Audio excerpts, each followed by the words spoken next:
Alô vocês, e aí, estamos de volta, né?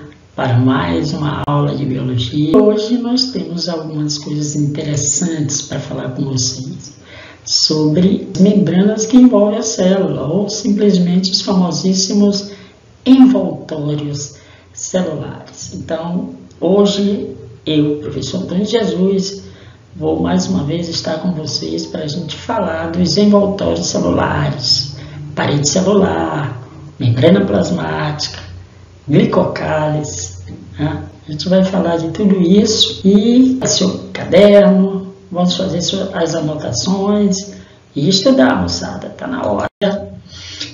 Mas antes, vamos relembrar aqui as estruturas presentes em todo e qualquer tipo de célula. Veja bem, aqui está. Todo e qualquer tipo de célula, seja ela uma célula procariota, seja ela uma célula eucariota, ela tem membrana plasmática, tem o hialoplasma, que é a parte coloidal do citoplasma, e tem os ribossomos, né? aquela organela formada de RNA ribossômico que está presente em todo e qualquer tipo de célula e responsável pela síntese de proteína. E temos também a cromatina ou material genético. Então, membrana plasmática, hialoplasma, ribossomos, cromatina ou material genético, esses são encontrados em todo e qualquer tipo de célula.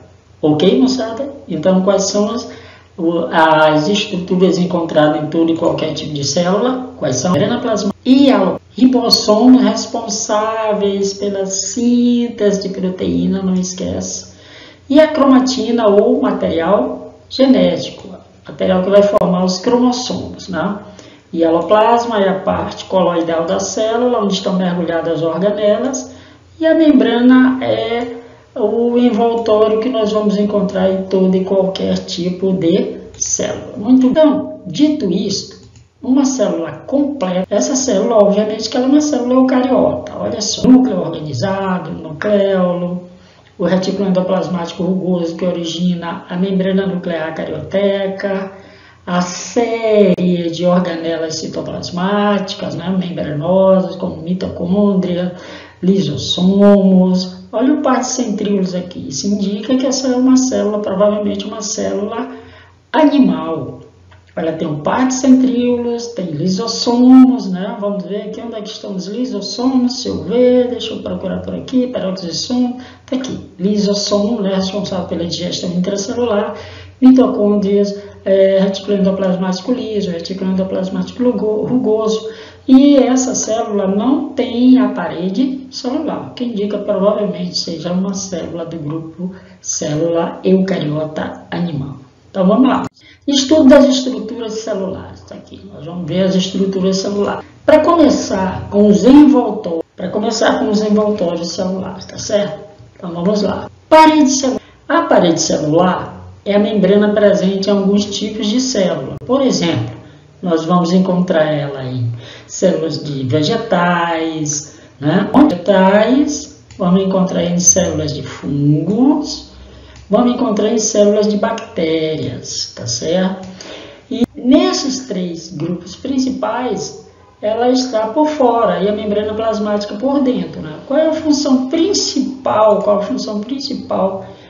E é a função da parede celular, proteção das partes internas da célula. Então, a parede celular tem essa função.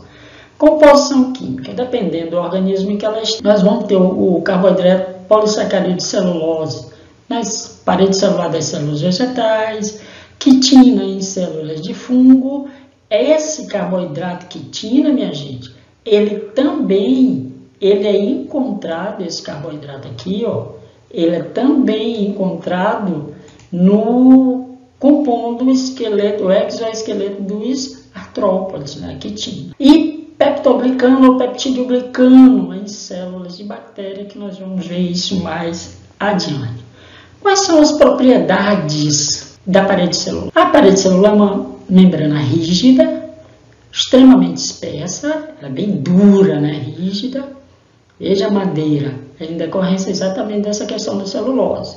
Extremamente espessa, totalmente permeável e de grande resistência mecânica. Vejam bem, rígida, espessa, totalmente permeável, significa dizer que ela deixa-se atravessar por todos os materiais que passam por o interior da célula e que podem sair dele, tá certo? E de grande resistência mecânica, tá certo, moçada? Então vamos, olha só, aqui tem mais uma vez uma célula eucariota, organizadinha, né? Vamos ver a membrana celular, só para indicar para vocês que a membrana celular, ela está por fora, né?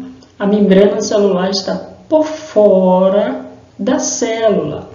A questão da parede celular, que não é o nosso estudo mais aprofundado agora, é a membrana plasmática, a gente vai ver mais adiante estudando célula vegetal. Definição: é a membrana presente em todo e qualquer tipo de célula. Presente em todo e qualquer tipo de célula. Como ela é chamada? Quais são os nomes mais conhecidos? Os nomes mais conhecidos são plasmalema, membrana plasmática, membrana celular, membrana citoplasmática, muito conhecido, esse aqui é o que mais a gente fala, membrana citoplasmática, e membrana plásmica.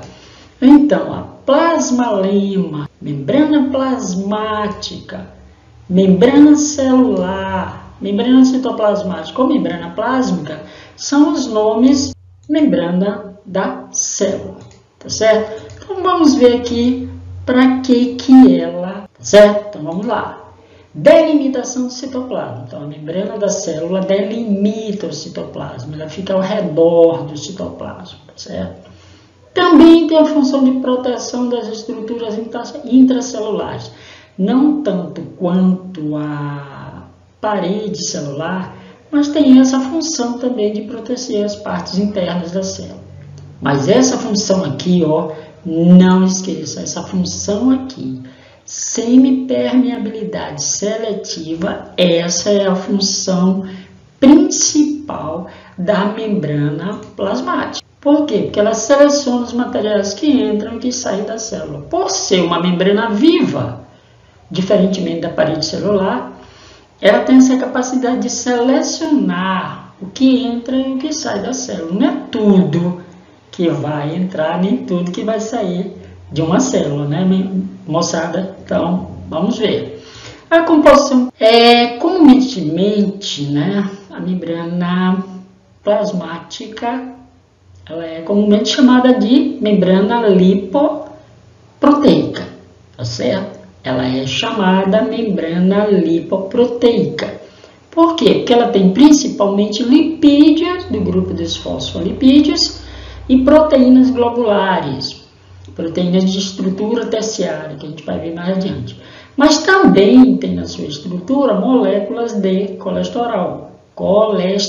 Então, nós temos lipídio, do grupo dos fosfolipídios, moléculas de colesterol e proteínas globulares na toda a estrutura da membrana celular. Olha só, ela é principalmente chamada lipoproteica porque ela é composta principalmente de lipídios e de proteína, mas ela contém também moléculas de colesterol. A membrana plasmática de todas as células e as membranas que delimitam o núcleo e as organelas citoplasmáticas de células eucariotas têm basicamente a mesma estrutura. Então vejam bem, desde que seja de origem da membrana plasmática, elas vão ter a mesma estrutura. Seja a membrana do retículo endoplasmático, seja a membrana da organela como a mitocôndria, não importa.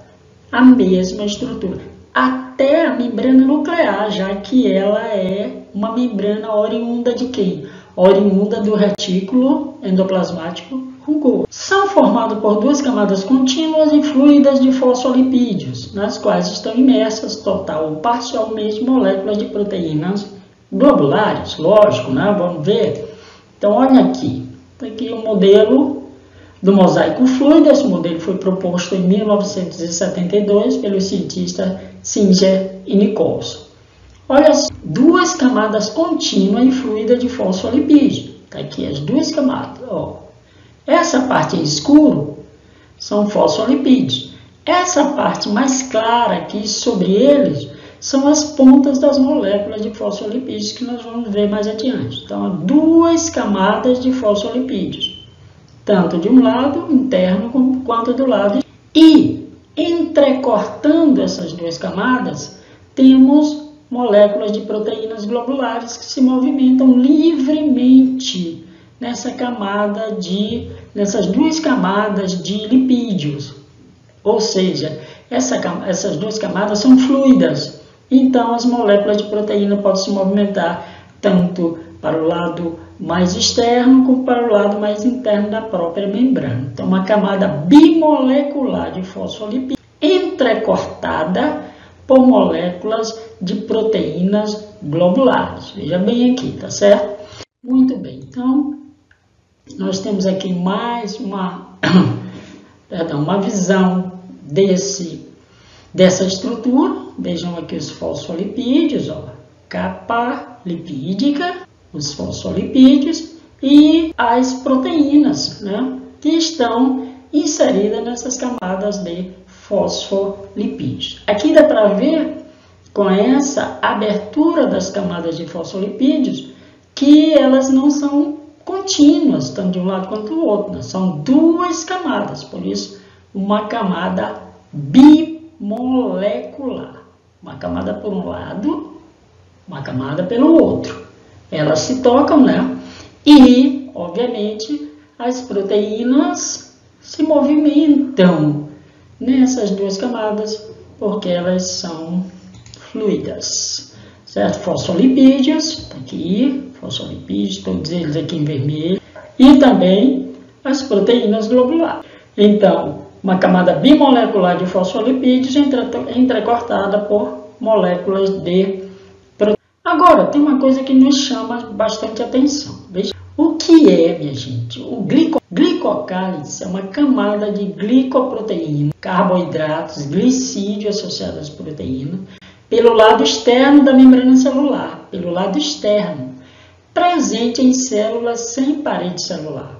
Se a célula tiver parede celular, então a parede celular está deste lado aqui, e aí não tem como essas moléculas de glicoproteína, de glicídios aqui, se estruturarem como se fossem pequenas antenas. Elas estão associadas a proteínas, por isso glicoproteína. Ora, também associada a lipídio, por isso glicolipídio. Então, essa camada por fora dessas proteínas é que nós chamamos de glicocálix. Por que glico? Porque estão associadas principalmente a quem? A moléculas de proteínas, glicoproteínas. Carboidratos, são moléculas de carboidrato. Presente em células sem parede celular, animais e protozoários como os amebas, por exemplo. Tem função sensorial, detectar materiais que podem ou não entrar na célula. Então, a membrana da célula, através do glicocálix, ela tem essa função sensorial, essa função de detectar materiais do meio extracelular. Professor, isso é importante por quê? É importante porque tem materiais que a célula vai englobar, tem materiais que a célula vai deixar entrar na sua estrutura, e para isso ela precisa reconhecer, tá, que materiais são materiais favoráveis à sua utilização. Então, isso é o glicocálix, aquela camada de glicoproteína por fora da célula associada à membrana plasmática pelo lado externo. Tá certo, moçada? Muito bem. Nós vamos para uma parte muito interessante, que é exatamente a fisiologia da membrana plasmática. As trocas entre a célula e o meio extracelular. Como é que a célula faz essas trocas? Como é que a célula faz como ela deixa esse material entrar e esse material sair, ou materiais saírem, né? Entrarem ou saírem. Trocas entre a célula e o meio extracelular. Duas formas. Primeiro, passagem de materiais através da membrana. Quando a gente fala através da membrana, significa que esses materiais podem atravessar a membrana sem danificar, sem destruir a membrana plasmática. Então, passagem de materiais através da membrana celular. Quais são os mecanismos? Mecanismo de transporte passivo e transporte ativo, que a gente já conhece, né? O que seria então o transporte passivo através da membrana plasmática? Ou quais seriam, digamos, as suas características? Transporte passivo através da membrana plasmática. Primeiro, passagem de substância através da membrana da célula obedecendo as seguintes características. Então, passagem de substância através da membrana da célula, obedecendo as seguintes características. No transporte passivo, minha gente, não há gasto de energia. Atenção, meu povo, a célula não gasta energia para que esse transporte, para que essa passagem de material através da membrana aconteça. E, professor, por que não há esse gasto? Por um detalhe, minha gente, bem simples. A migração das moléculas ou íons se dá do local de maior concentração delas, tá certo? A migração das moléculas ou íons se dá do local de maior concentração dos mesmos para o local de menor concentração. Ou seja, a favor de um gradiente de concentração. Atenção! A favor de um gradiente de concentração. O que significa isso? Significa dizer que as moléculas, para atravessarem a membrana da célula, elas precisarão de uma força própria. Então, elas terão que migrar da onde elas estão em maior quantidade para onde elas estão em menor quantidade. A migração das moléculas ou íons se dá do local de maior concentração dela para o local de menor concentração, que a gente vai ver mais adiante. Isso chama-se migração a favor de um gradiente de concentração. Tendência final do transporte passivo. Qual seria a tendência final do transporte passivo? A tendência final do transporte passivo é a igualdade de concentração das substâncias em migração, a famosa isotonicidade. Está aqui, ó, marca bonitinho para você, a famosa isotonicidade. Então, a tendência do transporte passivo é que a substância em migração, ela iguale as suas concentrações, tanto fora quanto dentro da célula. Lembrem-se que estamos tratando de transporte através da membrana celular. Então, o que vai acontecer? O material terá que migrar de dentro para fora ou de fora para dentro da célula. Mas por quê? Porque há uma tendência a igualar as suas concentrações, tanto dentro da célula quanto fora. Isso nós chamamos de processo de isotonicidade. Então, lembrando, quais seriam as características do transporte passivo? Quais seriam? Não há gasto de energia. Então, não há gasto de energia. Segundo, a migração das moléculas é a favor de um gradiente de concentração. E terceiro, olha só, a tendência à isotonicidade. Uma coisa muito interessante é quais são os tipos de transporte passivo que nós conhecemos. Então, vejam bem, eu citei aqui para vocês 3 tipos de transporte. A difusão chamada difusão simples, a difusão chamada facilitada e a difusão da água, que é a osmose. Difusão simples, difusão facilitada e osmose são 3 tipos de difusão e, consequentemente, também chamados de tipos de transporte passivo. Alguma coisa nós temos que considerar aqui para vocês. O que nós teríamos que considerar? Por exemplo, já que a gente vai trabalhar com passagem de materiais através da membrana plasmática, nós temos que considerar e, obviamente, relembrar alguns conceitos. Para começo de conversa, soluções são misturas homogêneas de 2 ou mais substâncias. Homogêneo. Tá? Soluto, substância que dissolve no líquido, como por exemplo açúcar, aminoácido, íons, chamado de solvente, que geralmente é a água. Então, soluto é aquilo que se dissolve no solvente. A quantidade de soluto dissolvido em uma quantidade de solvente fornece um valor que é chamado concentração da solução. Então, uma determinada solução vai ter uma concentração dependendo da quantidade de soluto que ela tem dissolvida naquela quantidade de solvente. Quanto mais soluto estiver dissolvido na quantidade de solvente lá explicitada, maior será a concentração da solução. Quanto menos soluto, menor será a concentração. Vocês já sabem disso. Meio ou solução hipertônica. Quando o meio é chamado de hipertônico, é aquele meio que apresenta mais soluto que solvente por unidade de volume da solução. Então, uma solução é hipertônica ou ela é concentrada se ela tiver uma certa quantidade de soluto dentro daquela quantidade de solvente que seja considerada para que ela seja concentrada. Então, aquele meio ou solução hipertônica, aquele que apresenta mais soluto, atenção, ó, soluto que solvente por unidade de volume da solução. Ao contrário, aquele que apresenta mais solvente do que soluto por unidade de volume da solução é hipotônica. Então, se tiver mais soluto, uma solução hipertônica. Se tiver mais solvente, uma solução hipotônica. E isso vai depender da quantidade do próprio solvente que estiver lá. Mais solvente do que soluto, hipotônica. Mais soluto que solvente. E se as concentrações forem iguais? Se as concentrações forem iguais, nós chamaremos de solução isotônica. Por quê?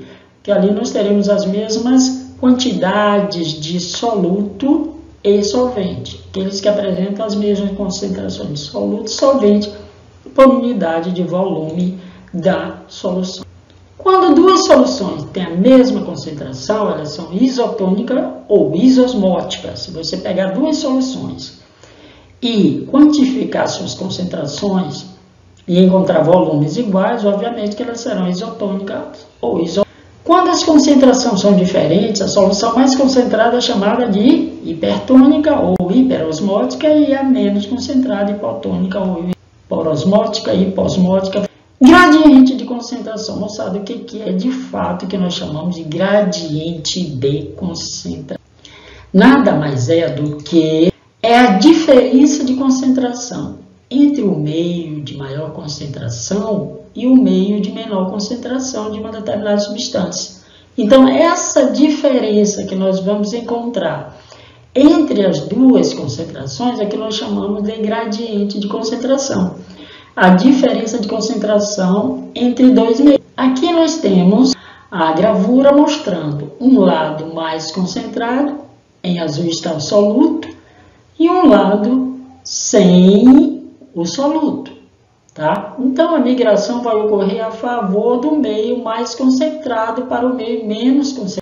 Entendeu? Vai ocorrer a favor de um gradiente.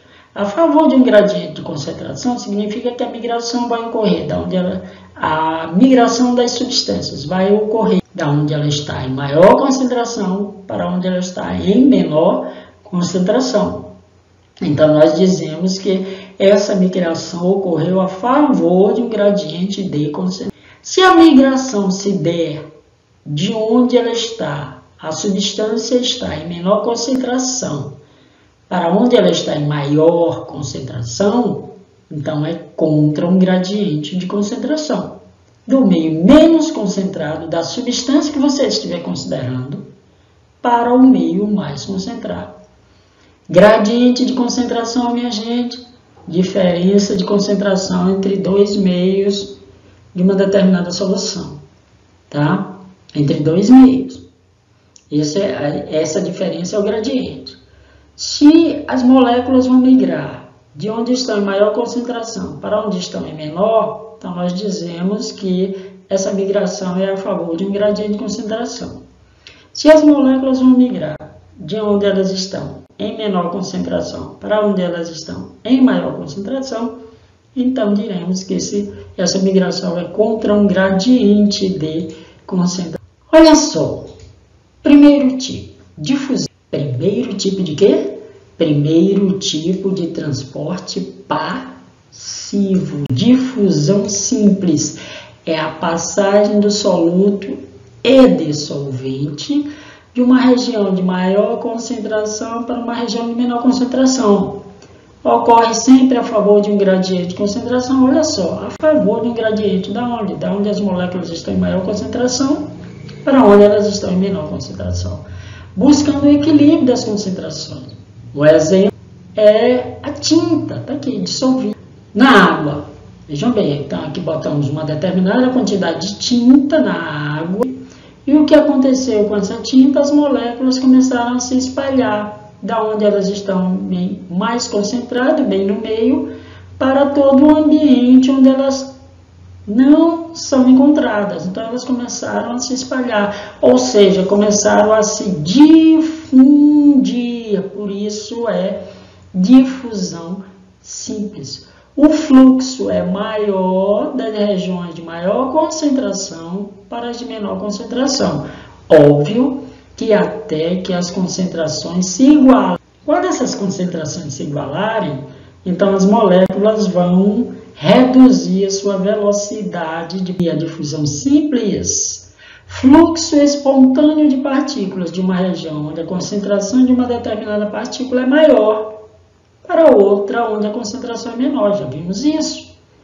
Exemplo, entrada de oxigênio nas células e saída de gás carbônico. Tem mais oxigênio fora das células, então ele migra para o interior. Tem mais gás carbônico dentro da célula, então ele migra para fora. Entrada de íon sódio na célula e saída de íon potássio. Por quê?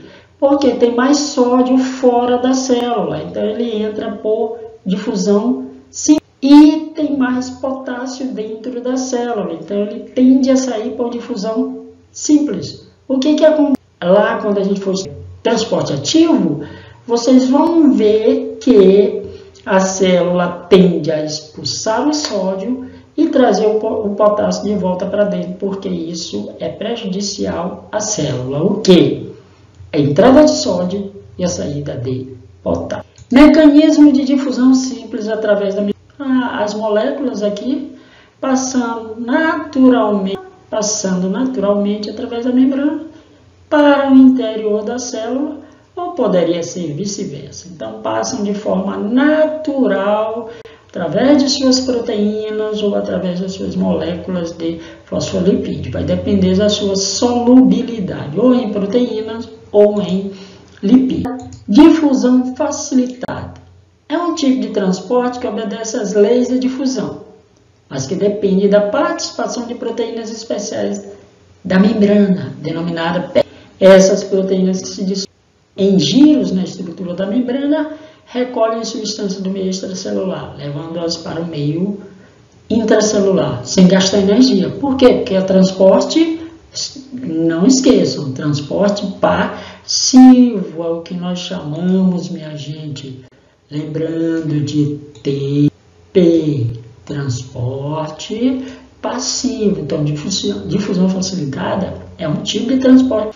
Tá certo? Qual o diferencial aqui para a difusão simples? É que na difusão facilitada nós temos as denominadas permeases. São as enzimas, as proteínas que vão trabalhar auxiliando nesse transporte. Só que elas não gastam energia. Sem gasto de energia. Exemplo, transporte de glicose, de açúcares simples, aminoácidos, vitamina, tudo isso para o interior da célula. Então, nesse caso, nós temos uma difusão facilitada. As proteínas, veja, essas proteínas que estão na membrana da célula, elas auxiliam a passagem do material.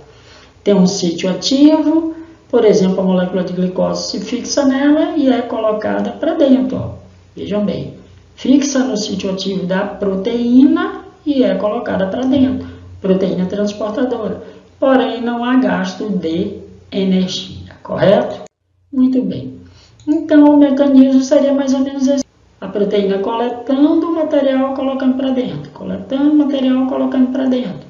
Neste caso, então, é um transporte passivo, mas sem gasto de energia. Então, nós ficamos por aqui.